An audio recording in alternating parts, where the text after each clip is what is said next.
नमस्कार, मैं गिरजेश से अपने चैनल पढ़ो रिंकू में एक बार पुनः आपका स्वागत करता हूं। आज हिंदी के जबरदस्त प्रश्नों की एक टेस्ट सीरीज आपके सामने लाया हूं। जबरदस्त टेस्ट सीरीज है ये, कई बार के आए हुए जो प्रश्न हैं उनका एक और संग्रह है। जबरदस्त टेस्ट सीरीज होने वाली है ये, और ये इसमें से मान के चलिए कि 2 से 3 नंबर आपके निश्चित ही आएंगे, क्योंकि ये बहुत ही इंपॉर्टेंट प्रश्नों की पुनः एक सीरीज में लेके आपके सामने आया हूं। तो टेस्ट भी कर लीजिए अपने आप को, कितना आपने पढ़ा है और जो प्रश्न यहाँ पे प्रस्तुत हैं उसका विधिवत तरीके से आपको विश्लेषण करके मैं आपको बताऊंगा भी, ताकि एक प्रश्न से कई प्रश्न आपके सामने तैयार होते चले जाएं। कम समय में ज्यादा तैयारी, यही मेरा एक उद्देश्य है। तो चलिए शुरू करते हैं आज के प्रश्नों की सीरीज।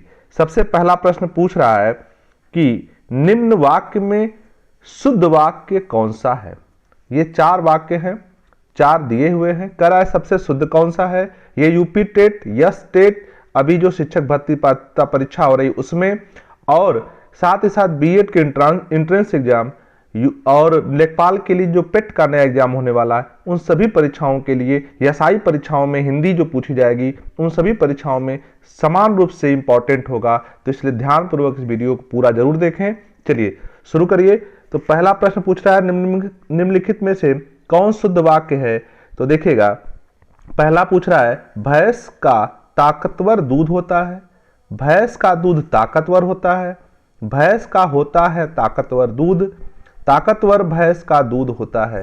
क्या इसमें सही हो जाएगा? कौन सा शुद्ध वाक्य हो जाएगा आप जानिएगा। मैं धीरे धीरे प्रश्नों को समय दूंगा आपके लिए, ताकि आप प्रश्नों का उत्तर सोच भी सकें। तो चलिए शुरू करते हैं।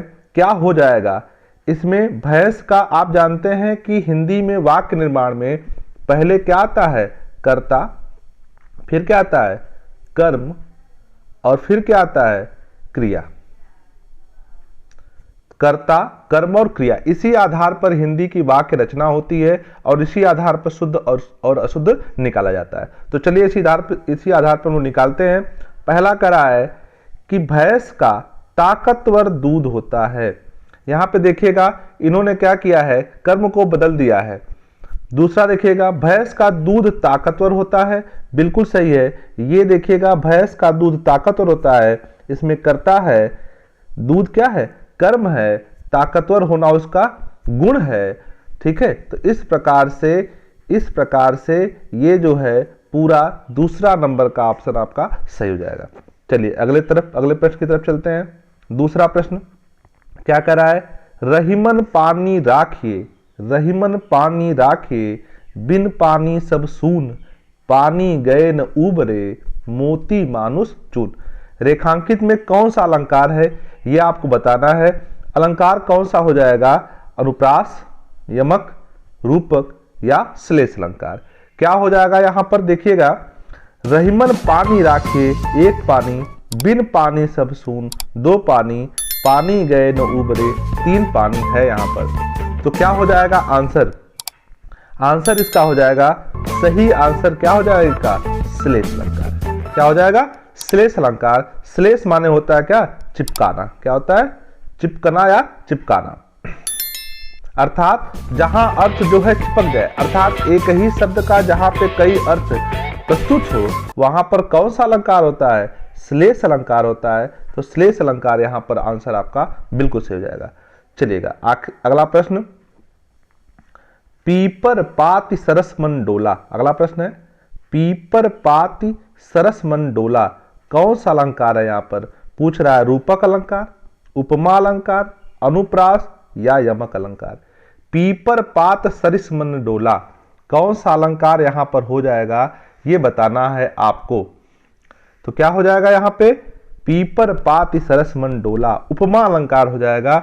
समानता, सरिस माने क्या होता है? समानता, और जहां पर समानता का बोध होता है वहां पर उपमा अलंकार हो जाता है। कौन सा अलंकार होता है? उपमा अलंकार होता है। इसमें जो है आपको 1 2 3 चीज देख लीजिए, नोट कर लीजिएगा कहीं पर। यहां पर कौन कौन से चिन्ह मिलेंगे आप ट्रिक समझ लीजिएगा। जहां पर सा हो, जहां पर सा हो, जहां पर ऐसा हो, क्या हो?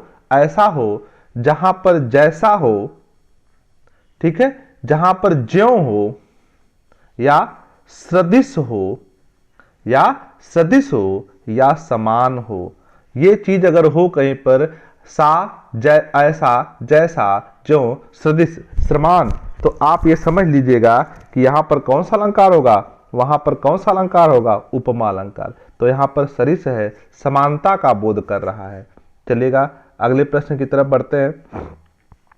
निम्नलिखित पंक्तियों में अलंकार है, क्या अलंकार है? उस काल मारे क्रोध के तनु कांपने उसका लगा, मानो हवा के जोर से सोता हुआ सागर जगा। कौन सा अलंकार इसमें हो जाएगा? उस काल माने क्रोध के तनु कांपने उसका लगा, मानो हवा के जोर से सोता हुआ सागर जगा। उपमा अलंकार, यमक अलंकार, उत्प्रेक्षा अलंकार या फिर अन्य अलंकार। क्या हो जाएगा इसका आंसर? क्या हो जाएगा? उस काल मानो क्रोध के, यहां पे ध्यान दीजिएगा शब्द है मानो। शब्द क्या है? मानो।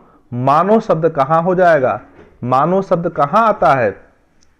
मानो शब्द कहां आता है? देखिएगा, मानो, ठीक है, मनु, मनु, मनहू, मानो, मन, मनहू, जानो, जनु, जनहू।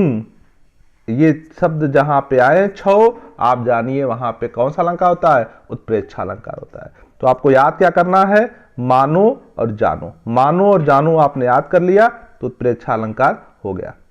ठीक है, तो यहां पे कौन सा अलंकार है भाई? क्या पूछ रहा है? मानो पूछ रहा है, मानो दिया है। तो मानो माने कौन सा अलंकार? उत्प्रेक्षा अलंकार।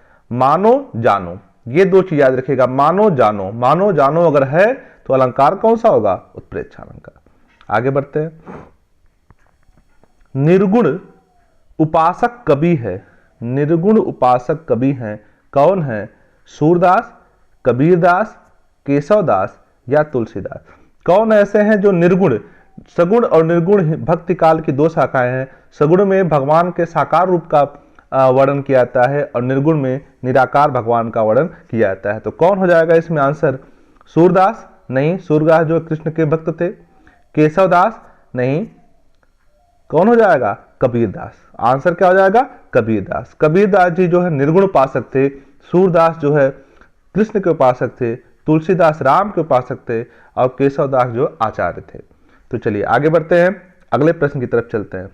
अगला प्रश्न कह रहा है, पद्मावत के रचयिता कौन है?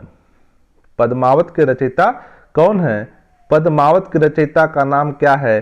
जयशंकर प्रसाद, अज्ञेय, मलिक मोहम्मद जायसी या सूर्यकांत त्रिपाठी निराला। क्या आंसर से हो जाएगा? पद्मावत के रचयिता कौन है? पद्मावत के रचयिता कौन हो जाएंगे? मलिक मोहम्मद जायसी। मलिक मोहम्मद जायसी, ठीक है, पद्मावत के रचयिता मलिक मोहम्मद जायसी। इसमें राजा रत्नसेन और रानी पद्मावती के प्रेम का वर्णन दिया गया। ठीक है, आगे बढ़िएगा। निम्नलिखित में से कौन सी रचना तुलसीदास की है? कौन सी रचना तुलसीदास की है? जानकी मंगल, एक मिनट प्रश्न देखिएगा, तुलसीदास की नहीं है, सॉरी, तुलसीदास की नहीं है पूछ रहा है। तो तुलसीदास की कौन सी नहीं है? जानकी मंगल, रामाज्ञा प्रश्नावली, रस विलास या पार्वती मंगल। कौन सी एक रचना है जो तुलसीदास जी की नहीं है? तो चलिए शुरू करते हैं। जानकी मंगल तुलसीदास की रचना है, रामाज्ञा प्रश्नावली उन्हीं की है, तुलसीदास की है, पार्वती मंगल भी है, रस विलास उनकी रचना नहीं है। रस विलास उनकी रचना, तुलसीदास जी की रचना नहीं है। यह किसकी है? देव की है। ठीक है, तो रस विलास किसकी रचना है? देव की, जो तुलसीदास की नहीं है। चलिए अगले प्रश्न की तरफ चलते हैं। जनता और श्रम का गीत गाने वाले कवि हैं। जनता और श्रम का गीत गाने वाले कवि कौन है? कौन है? सच्चिदानंद हीरानंद वासैन अज्ञे, नागार्जुन, गिरिजा कुमार माथुर या रामधारी सिंह दिनकर। कौन है जनता के गीत गाने वाले? ठीक है, यहां पे प्रश्न पूछा है कौन है जनता के गीत गाने वाले। तो इसमें आंसर क्या हो जाएगा भाई? आंसर क्या हो जाएगा? नागार्जुन जी। कौन सा सही है? नागार्जुन। नागार्जुन जी जो है जनता के गीत गाने वाले कवि हैं। ठीक है, और ये भी जान लीजिए इनके बारे में, ये प्रगतिवाद के प्रगतिवादी कवि हैं। कैसे हैं? प्रगतिवादी कवि हैं और इनकी जो प्रमुख रचना है वह है युग धारा। युग धारा कई बार पूछा है, युग धारा इनकी प्रमुख रचना है। एक और इनकी रचना है प्यासी पथराई आंखें। क्या है? प्यासी पथराई, प्यासी पथराई आंखें। और हजार हजार बाहों वाली, हजार हजार बाहों वाली। नोट कर लीजिएगा कहीं, ये इनकी रचनाएं हैं। तो आंसर इसका हो जाएगा आपका क्या? नागार्जुन जी। नागार्जुन आंसर इसका बिल्कुल सही है। जनता और श्रम के गीत गाने वाले कवि। अगला प्रश्न, हिंदी गजल लेखन का कार्य किसने प्रारंभ किया? किसने किया था? प्रश्न पूछ रहा है। गोपाल दास नीरज, दुष्यंत कुमार, हुल्लड़ मुरादाबादी या हरिवंश राय बच्चन। किसने गजल लेखन का काम हिंदी में आरंभ किया था? तो हिंदी में गजल लेखन का आरंभ किसने किया था? गोपाल दास नीरज जी जो हैं कविताएं लिखते थे, फिल्मों में गीत लिखे हैं। हुल्लड़ मुरादाबादी कविताएं लिखते थे, ये जो हैं हास्य कवि हैं। हरिवंश राय बच्चन आपको पता होगा हालावार के प्रवर्तक कवि हैं। ये हैं दुष्यंत कुमार, जिन्होंने हिंदी में गजल का लिखना प्रारंभ किया था। और इनकी एक प्रसिद्ध गजल भी है, हो गई है पीर पर्वत सी। ठीक है, क्या है? हो गई है पीर पर्वत सी। ठीक है, ये इनकी रचना है, इनकी लाइन है। पूछ सकता है कभी कभी। चलिएगा अगला प्रश्न, हिंदी में कौन सा कवि हास्य रस का नहीं है? अगला प्रश्न पूछ रहा है, कौन सा कवि हास्य रस का नहीं है? कौन है? सुरेंद्र शर्मा, ओम प्रकाश आदित्य, काका हाथरथी या गिरजा कुमार माथुर। कौन सा कवि ऐसा है जो हास्य रस का नहीं है? तो हास्य रस का कौन नहीं है? तो इसका आंसर हो जाएगा गिरजा कुमार माथुर। गिरजा कुमार माथुर जो है हास्य रस के कवि नहीं हैं, बल्कि ये किसके हैं? प्रगतिवाद के हैं। प्रगतिवाद के कवि हैं। और 1943 में जो तारसप्तक बना था, तारसप्तक का प्रकाशन हुआ था किसके अध्यक्षता में? अज्ञेय जी के उसके ये कवि भी रहे हैं। तो पूछता है कवि, अक्सर पूछा गया प्रश्न है कि तारसप्तक के कवि कौन हैं? तो गिरजा कुमार माथुर भी तारसप्तक के कवि हैं। ये प्रगतिवादी विचारधारा के कवि हैं और ये हास्य रस के नहीं हैं, बल्कि इनका रस कौन सा है? इनका रस है विद्रोही कवि। कैसे हैं? विद्रोही कवि हैं। अगला प्रश्न कर रहा है, उपन्यास सम्राट किसे कहा जाता है? प्रश्न है, उपन्यास सम्राट किसे कहा जाता है? उत्तर दे रहा है मुंशी प्रेमचंद, वृंदावन लाल वर्मा, जयशंकर प्रसाद, श्याम सुंदर दास। तो बिल्कुल आप सही हैं अगर आप ऑप्शन ए के साथ हैं। मुंशी प्रेमचंद जी को उपन्यास सम्राट कहा जाता है। अगला प्रश्न, ऐतिहासिक उपन्यास लेखक हैं। ऐतिहासिक उपन्यास लेखक हैं। कौन है ऐतिहासिक उपन्यास लेखक? आंसर पूछ रहा है मुंशी प्रेमचंद, जयशंकर प्रसाद, वृंदावन लाल वर्मा या हजारी प्रसाद द्विवेदी। कौन हो जाएगा इसका आंसर? तो इसका आंसर हो जाएगा वृंदावन लाल वर्मा। वृंदावन लाल वर्मा जी ऐतिहासिक क्या है? ऐतिहासिक उपन्यास के लेखक हैं। चलिए, वृंदावन लाल वर्मा। आगे बढ़ते हैं, अगले प्रश्न की तरफ चलते हैं। अगला प्रश्न क्या कर रहा है? गिल्लू कहानी की लेखिका है। गिल्लू एक प्रसिद्ध कहानी है। इस कहानी को कई बार पूछा गया है। पूछ रहा है इसकी लेखिका कौन है? मन्नू भंडारी, शिवानी, महादेवी वर्मा या मधु कांकरिया। कौन है इसकी रचनाकार? तो गिल्लू कहानी की रचनाकार कौन है? महादेवी वर्मा जी हैं। ठीक है, महादेवी वर्मा जी हैं गिल्लू की रचनाकार। चलिए आगे बढ़ते हैं। निम्नलिखित में से आंचलिक लेखक का नाम बताइए। निम्नलिखित में से आंचलिक लेखक कौन है?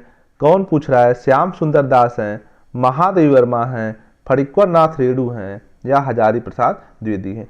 तो सबसे पहले जानिए आंचलिक क्या होता है। आंचलिक माने क्षेत्र विशेष, ग्राम विशेष या ग्राम से संबंधित रचनाएं लिखने वाले लेखक को कहते हैं आंचलिक। आंचलिक लेखक, और ये कौन है? फणीश्वर नाथ रेणु है। आंचलिक लेखक कौन है? फणीश्वर नाथ रेणु है। चलिए आगे बढ़ते हैं, अगले कवि की तरफ बढ़ते हैं। अगला प्रश्न क्या कर रहा है? अगला प्रश्न है, नई कहानी के पथ प्रदर्शक रहे हैं। तो नई कहानी के पथ प्रदर्शक कौन रहे हैं? तो कमलेश्वर इसका उत्तर बिल्कुल सही हो जाएगा। चलिए आगे बढ़ते हैं। रामचरितमानस, प्रश्न है रामचरितमानस की भाषा है। क्या भाषा है? सबसे अधिक बार पूछा गया प्रश्न है ये। रामचरित की भाषा, मानस की भाषा ब्रज भाषा, अवधी, खड़ी बोली या भोजपुरी। तो जानिएगा तुलसीदास जी ने दोनों भाषाओं में, अवधी और ब्रज दोनों भाषाओं में रचनाएं की हैं, लेकिन ये जो रामचरितमानस है वो अवधी भाषा में लिखा गया है। जानकी मंगल पार्वती मंगल जो हैं वो ब्रज भाषा में लिखे गए हैं। तो रामचरितमानस की भाषा क्या है? अवधी है। चलिए आगे बढ़ते हैं। रामचरितमानस की शैली क्या है? किस शैली में लिखा गया है? मुक्तक, वर्णनात्मक, प्रबंध या परिमार्जित शैली? किस शैली में लिखा गया है? तो रामचरितमानस की शैली क्या है? प्रबंध शैली। रामचरितमानस जो है प्रबंध शैली में लिखा गया एक काव्य है, महाकाव्य है, तो रामचरितमानस। आगे, सूरदास की भक्ति किस भाव की थी? किस भाव से सूरदास ने भक्ति की थी? किससे? दास भाव से, पति भाव से, सखा भाव से, स्वामी भाव से। दास भाव की भक्ति किसकी है? तुलसीदास जी की है। पति भाव की भक्ति मीराबाई जी की है। और सूरदास की भक्ति जो है किसकी है? सूरदास की भक्ति सखा भाव की है। तो इसका आंसर क्या हो जाएगा? सखा भाव की भक्ति किसकी है? सूरदास की। चलिए, एक प्रश्नों में कई प्रश्न हम लोग बनाते चलेंगे, याद रहे, ताकि हम लोग कोई भी प्रश्न आए दिक्कत न हो आप लोगों को और आप अच्छे से अच्छा कर पाए। चलिए अगला प्रश्न, निम्नलिखित में से किस पुस्तक में भ्रमर गीत का प्रसंग है? भ्रमर गीत का प्रसंग किसमें? रामचरितमानस में, सूरसागर में, विनय पत्रिका में या पद्मावत में? रामचरितमानस में राम का पूरा जीवन है, आप जानते हैं। सूरसागर में, सूरसागर जो रचना है, सूरसागर में जो है क्या किया गया है? भ्रमर गीत का प्रसंग लिया गया। तो सूरसागर में भ्रमर गीत का प्रसंग लिया गया। चलिए आगे बढ़ते हैं। ब्रज भाषा की एक प्रमुख रचना का नाम है जो ब्रज भाषा में लिखी गई है।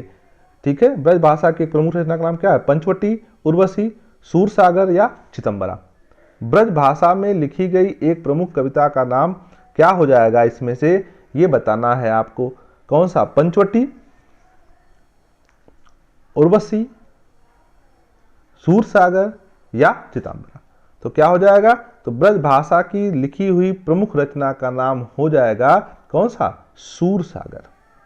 ठीक है, चलिए आगे बढ़ते हैं। बाल चित्रण में कौन सा कवि श्रेष्ठ है? बाल चित्रण में कौन सा कवि श्रेष्ठ है? रसखान, मीराबाई, सूरदास या कबीर? आपको पता होगा कि कई बार पूछा गया प्रश्न है कि सबसे बढ़िया वात्सल्य रस का व्याख्या करने वाला, लिखने वाला कवि कौन है? तो सूरदास है। तो सूरदास ने बाल चित्रण में सबसे अधिक महारत हासिल की है। सबसे श्रेष्ठ कवि कौन है? सूरदास है। चलिए अगला प्रश्न, रीतिकालीन कवियों का मुख्य विषय क्या रहा है? भक्ति काल में भगवान पर एक विषय थे, रीत काल में कौन सा था? ये प्रश्न पूछ रहा है। नायक का रूप सौंदर्य चित्रण, भक्ति भावना, यथार्थ चित्रण या वीरता का चित्रण? तो रीत काल कवियों ने किसकी व्याख्या की है? तो रीत काल कवियों ने नायिका के नखशिख वर्णन, इसमें एक शब्द है नखशिख वर्णन, या नायिका के रूप सौंदर्य का वर्णन किया। चलिए आगे बढ़ते हैं। बिहारी सतसई के रचयिता कौन है? बिहारी सतसई के रचयिता कौन है? सूरसागर, सूरदास, बिहारी लाल, केशवदास या तुलसीदास? जी हाँ, बिल्कुल आप सही हैं। बिहारी सतसई के रचयिता कौन है? बिहारी लाल हैं। और ये भी प्रश्न पूछा गया है कि बिहारी लाल ने क्या लिखे हैं? तो बिहारी लाल ने दोहे लिखे हैं। क्या लिखे हैं? दोहे लगे। बिहारी लाल की एक ही रचना है, बिहारी सतसई, ठीक है, जिसमें लिखा गया है सतसैया के दोहरे, यौ नाविक के तीर, देखन में छोटे लगे, घाव करे गंभीर। अगला प्रश्न, निम्न में से मुसलमान होते हुए भी कौन सा कवि कृष्ण भक्त हुआ था? कौन सा हुआ था? रहीमदास, कबीरदास, मलिक मोहम्मद जायसी, रसखान? रहीमदास जी जो है निर्गुण कवि थे, कबीरदास जी निर्गुण हैं, मलिक मोहम्मद जायसी जी जो हैं सूफी संत थे, उन्होंने पद्मावत लिखा। और इसका आंसर हो जाएगा कृष्ण कवि कौन थे? तो कृष्ण कवि थे रसखान जी। कौन थे? रसखान जी। रसखान कृष्ण कवि हुए थे। ठीक है, तो अगला प्रश्न आगे बढ़ते हैं हम लोग। रसखान जो है कृष्ण कवि हुए थे। ठीक है, आगे बढ़िए। अगला प्रश्न क्या करा भाई? इनकी एक रचना भी थी, मानुष हो तो बसो वहीं। ठीक है, तो ये आगे पढ़ते हैं। अगला प्रश्न, निम्नलिखित में कौन सी रचना खड़ी बोली की है? कौन सी? सूरदास, पद्मावत, साकेत या कवितावली? तो इसमें आंसर क्या हो जाएगा? इसका आंसर हो जाएगा साकेत। साकेत जो है ये किसकी है? खड़ी बोली की रचना है, तो इसका आंसर हो जाएगा साकेत। चलिए आगे बढ़ते हैं। अगला प्रश्न क्या कर रहा है? अगला प्रश्न कर रहा है, छायावाद के प्रमुख कवि कौन है? छायावाद के प्रमुख कवि कौन है? मैथिली शरण गुप्त, जयशंकर प्रसाद, सूरदास और मीराबाई। तो ये प्रश्न कई बार पूछा गया, छायावाद के प्रमुख कवि क्या हैं या प्रवर्तक कवि कौन है? तो छायावाद के प्रवर्तक या मुख्य प्रमुख कवि कौन है? जयशंकर प्रसाद है। जयशंकर प्रसाद, निराला और महादेवी वर्मा, सुमित्रानंदन पंत छायावाद के 4 प्रमुख कवि हैं। चलिएगा आगे बढ़ते हैं। कामायनी महाकाव्य के रचयिता कौन है? कामायनी एक महाकाव्य है, उसके रचयिता कौन है पूछ रहा है। तो इससे पहले जान लीजिए कामायनी में 15 सर्ग हैं। कितने सर्ग हैं? 15 सर्ग हैं। ठीक है, तो कामायनी में कितने सर्ग हैं? 15 सर्ग हैं। ठीक है, आगे बढ़ते हैं। और इसमें सुन एक चीज और है, इसमें पहला सर्ग कौन सा है? आशा है, और अंतिम सर्ग जो है वो कौन है? आनंद है। तो पहला सर्ग आशा, अंतिम सर्ग जो है आनंद है, और कुल मिला के 15 सर्ग हैं। तो ये प्रश्न पूछ रहा है कि इसके रचयिता कौन है? तो इसके रचयिता कौन हो जाएंगे? जयशंकर प्रसाद जी हो जाएंगे। जयशंकर प्रसाद जी ने कामायनी महाकाव्य लिखा जिसमें कुल 15 सर्ग हैं। अगला प्रश्न, राम की शक्ति पूजा, राम की शक्ति पूजा के रचनाकार कौन है? रामधारी सिंह दिनकर, सुमित्रानंदन पंत, सूर्यकांत त्रिपाठी निराला या मैथिली शरण गुप्त? तो इसका आंसर हो जाएगा, क्या आंसर हो जाएगा इसका? सी, सूर्यकांत त्रिपाठी जी। निराला ने लिखा है राम की शक्ति पूजा। कुकुरमुत्ता, अरिमा, बेला, नए पत्ते ये भी इनकी प्रमुख रचनाएं। चलिएगा अगला प्रश्न, बादल राग कविता के रचयिता कौन है? बादल राग कविता के रचयिता कौन है? प्रश्न पूछा है सुमित्रानंदन पंत, रामधारी सिंह दिनकर, महादेवी वर्मा या सूर्यकांत त्रिपाठी निराला? बादल राग कविता के रचयिता कौन है? तो बादल राग कविता के रचयिता कौन हो जाएंगे? ऑप्शन नंबर डी सही है, सूर्यकांत त्रिपाठी निराला। बादल राग भी कविता किसकी है? निराला जी की है। अगला प्रश्न मोस्ट इंपॉर्टेंट प्रश्न है ये पूछ रहा है, प्रकृति के चतुर चितेरे कवि कौन है? प्रकृति के चतुर चितेरे कवि कौन है? भवानी प्रसाद मिश्र, जयशंकर प्रसाद, निराला या सुमित्रानंदन पंत? कहीं कहीं पे भी पूछता है कि प्रकृति के सुकुमार कवि कौन है? तो सुकुमार कवि भी कौन है? सुमित्रानंदन पंत जी हैं। और सुमित्रानंदन पंत जो है क्या है? चितेरे कवि भी हैं। तो दोनों का आंसर सुमित्रानंदन पंत। अगला प्रश्न, कविता क्या है? कविता क्या है? निबंध के लेखक हैं हजारी प्रसाद द्विवेदी, महावीर प्रसाद द्विवेदी, श्याम सुंदर दास या रामचंद्र शुक्ल? कविता क्या है?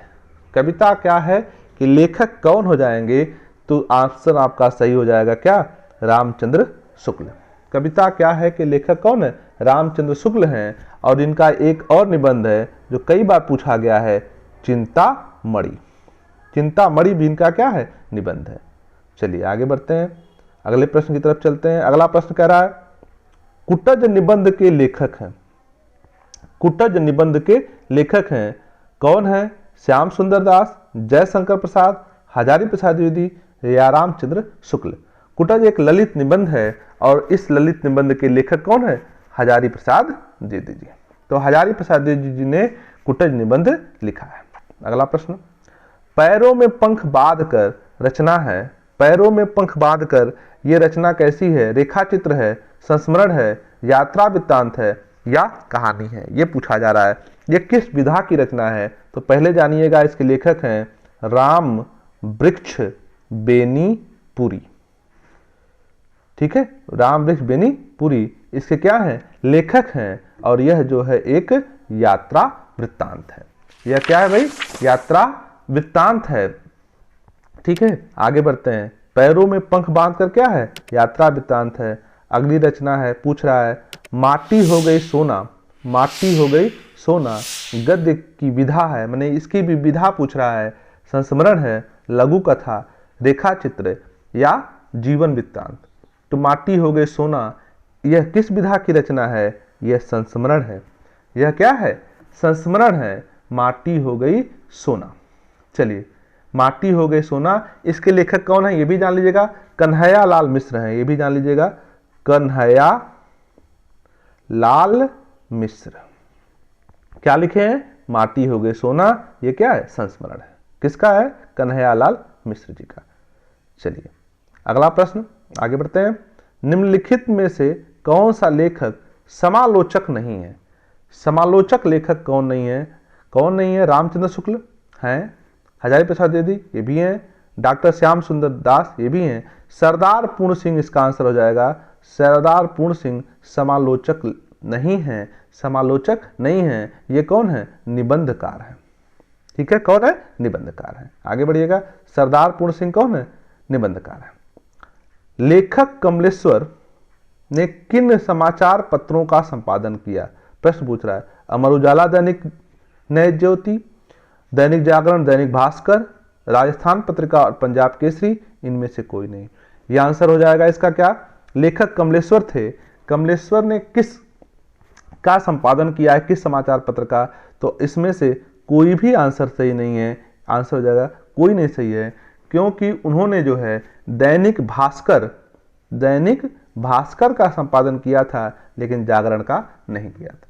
तो उन्होंने जो दैनिक भास्कर का संपादन किया, सारिका पत्रिका का संपादन किया, धर्मयुग का संपादन किया और जागरण का संपादन किया। जागरण का तो सारिका, धर्मयुग और जागरण तीन का संपादन किया और एक दैनिक भास्कर का भी संपादन किया। ठीक है, और साथ ही साथ उन्होंने दूरदर्शन के अतिरिक्त महानिदेशक भी रहे हैं। कौन? लेखक कमलेश्वर। लेकिन उन्होंने इनमें से किसी भी पत्रिका का संपादक नहीं किया। चलिए आगे बढ़ते हैं। सरस्वती पत्रिका के संपादक थे। सरस्वती पत्रिका, ये हजारों बार पूछा गया प्रश्न है। सरस्वती पत्रिका के प्रसिद्ध संस्थापक थे। कौन थे? महावीर प्रसाद द्विवेदी, धर्मवीर भारती, जुगल किशोर और भारतेंदु हरिश्चंद्र। इनमें से आंसर क्या हो जाएगा? बिल्कुल सही मुझे लग रहा है सबको पता होगा। आंसर ए से हो जाएगा, महावीर प्रसाद द्विवेदी जी। तो बहुत बहुत धन्यवाद आप पूरा वीडियो देखने के लिए, और अगर अच्छा लगे तो बिल्कुल लाइक से सब्सक्राइब करें, ताकि लोगों को अधिक से अधिक लोगों तक ये वीडियो पहुंचे और वो उससे लाभान्वित हो पाए। बहुत बहुत धन्यवाद।